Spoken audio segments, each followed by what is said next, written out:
What began as a casual search soon spiraled into something deeper. David Hartley had moved to Vermont years ago. They found his name in an alumni directory for Columbia Medical School, and a few internet breadcrumbs led to a current practice. Angela drafted a letter but couldn't bring herself to send it. Lee ended up calling, pretending to be a journalist doing a feature on local doctors. When she asked if he'd ever lived in Briarwood, he paused. Yes, he said carefully. Long time ago. Why? Lee hesitated, then asked, did you know Alina Whitmore?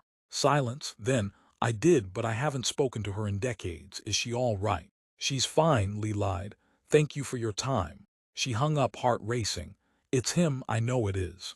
Angela's face went pale. What do I even say to him? Hi, you might be my real dad. But Lee was already one step ahead. Let's go to Vermont. Their road trip was awkward at first. The sisters hadn't spent more than a few hours together in years. But as the miles rolled on, their walls softened. They sang along to old songs, shared memories of childhood summers, and slowly, painfully, began rebuilding what was broken.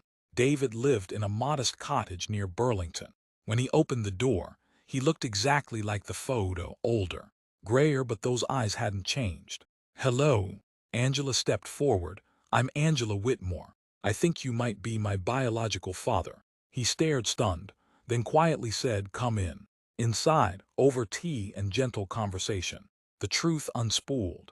He and Alina had been in love briefly, a secret affair while she was married. He had wanted her to leave Charles. She didn't. She told me later that she was pregnant, David said, but she insisted the child was Charles's. I never knew for sure. Angela listened, a tear slipping down her cheek. I just wanted to know who I am.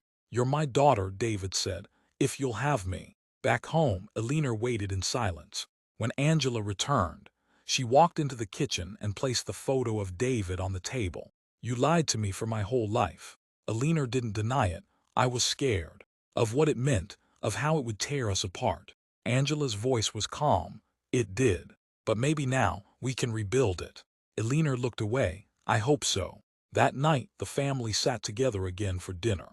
No pretense, no lies, just people trying to heal. And in the quiet, something fragile and real began to grow. The healing wasn't linear. James stayed distant, seething in silence until Lee finally confronted him. You're angry at all of us, she said, but mostly at yourself. Why? James clenched his jaw.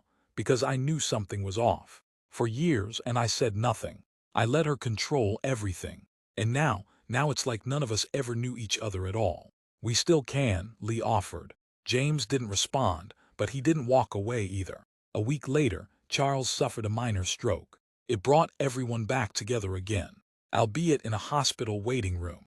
Alina, tired and frail, leaned on Angela as they waited for the doctor. He doesn't have much time left, the doctor said, but he's lucid, you should talk to him. Angela went in alone. Charles smiled weakly. I'm sorry, he whispered. I know, and I forgive you. I just wish you told me sooner. Charles nodded. Me too, but I never stopped being your dad, no matter what. Angela held his hand. I know. He passed 3 days later. The funeral was small, intimate. David came, standing quietly at the back. Alina acknowledged him with a single nod. After the service, Lee found herself standing beside her mother in the garden. The flowers were in bloom, defiant and beautiful. You built this house to hide in, Lee said. Alina nodded. I did, and now it's full of ghosts.